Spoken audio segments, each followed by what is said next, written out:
9 races to look forward to on Sunday, and the Halo Stables yard will look forward to getting underway in race 1 with the 2 runners. 10 Star will be making his local debut, and he'll race alongside Captivate. Morning, Nadine. Yes, 10 Star having his first run here in the Eastern Cape. Nice looking gelding by Korori, and most probably will need the run. Captivate, she's been knocking on the door and she's not far off them. I know it's against the boys, but there's a double bonus up for grabs and worth a try. Certainly is. We move to race 2 where 3 Rocks will be in action. Now, she has netted 4 wins in her last 4 starts, be it from only 5 outings altogether. She's in stellar form. Big weight for a 3-year-old there, Alan. Yeah, it is a big weight, Nate, and the handicap is pegged at 100, but she's done nothing wrong. She's got a lot of speed, and she's just got to carry on with her stellar form as such, and she'll be in with a fight again. She's unassuming but quick. Race 3 will see the coupling of Holly's View and For All We Know. Yeah, Holly's View, we're back on the grass. She doesn't really enjoy the poly that much, but she is a bit erratic. I don't disagree with you, but we're having a go here. Despite the draw being on a turf meeting, we haven't been lucky enough to be on turf and for a while. And then For All We Know, consistent, knocking on the door, and a big runner from draw 1.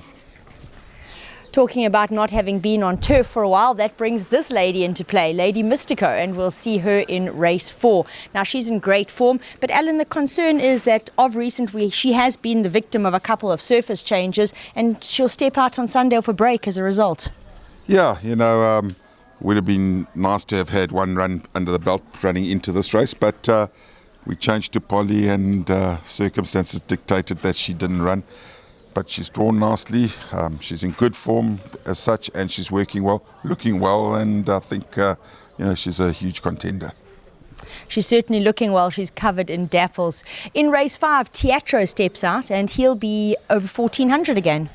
Yeah, he's been over the minimum in the 1200 sprints, but he has shown form over 1400, and a lot of those other races were feature races, and he has a handicap, so I think he's better off here for a change, and has a go at the 1400 again, consistent as ever.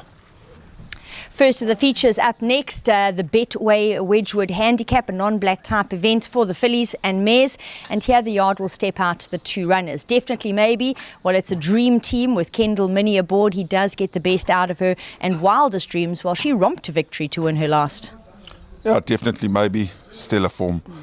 But first time going the trip and distance, and we'll have to see if she sees out the distance, but she shouldn't have a problem. She's really done well. She's a big girl, and she's run on over the 2000, so we're going to give it a bash. It is a feature. Wildest Dreams, consistent, loves the distance, loves the grind, and loves the challenge. That she certainly does. So 2 useful entries in the first feature. Moving on to the Johnson's Workwear Algoa Cup, and here the yard will step out Grazing in the Grass. Now, you don't come in better form to line up for a feature. Grazing in the Grass races off the back of 6 victories. And Alan, it's the right form to give PE's July a crack. Yeah, Grazing in the Grass. He's an honest horse. You can't ask more. He gives his best all the time, and hopefully he can go one better and get the Algoa Cup under his hat. He's, a game horse, and everything's going right. He looks really well and very fresh at the moment. Good to hear.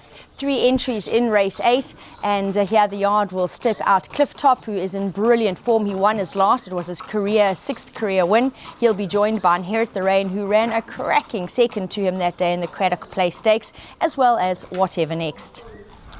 Clifftop, always in the first 3 just about, and 1200 on the grass is better than a sprint. He's got his nemesis there, yes. Cruise Control, and